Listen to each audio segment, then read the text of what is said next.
Tube Tamil cinema news. Amala பாலின் அடுத்த எதிர்பார்ப்பு நிமிர்ந்து நில். விஜயுடன் நடித்த தலைவா படம் தன்னை ஏ கிரேட் நடிகையாக்கும் என்று ஏகப்பட்ட நம்பிக்கை வைத்திருந்தார் அமலா பால். அப்படத்துக்காக 2 தெலுங்கு படங்களை கூட தியாகம் செய்தார்.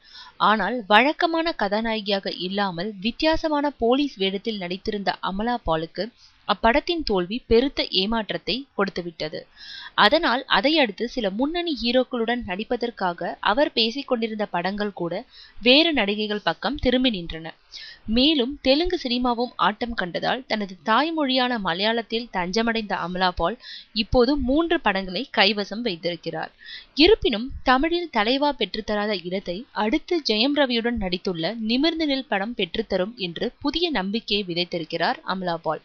இப்படத்தில் 25 வயது ஜெயம் ரவிக்கு ஜோடியாக நடித்துள்ள அமலா தெலுங்கு பதிப்பிலும் நானிக்கு ஜோடியாகவும் நடித்திருக்கிறார். அதனால் 2 மொழிகளில் ஒரு மொழியில் படம் பிக்கப் ஆனாலும் சரிந்து கிடக்கும் தனது மார்க்கெட் மறுபடியும் எழுந்துவிடும் என்று அடுத்து எதிர்பார்க்கிறார் அமலா பால்.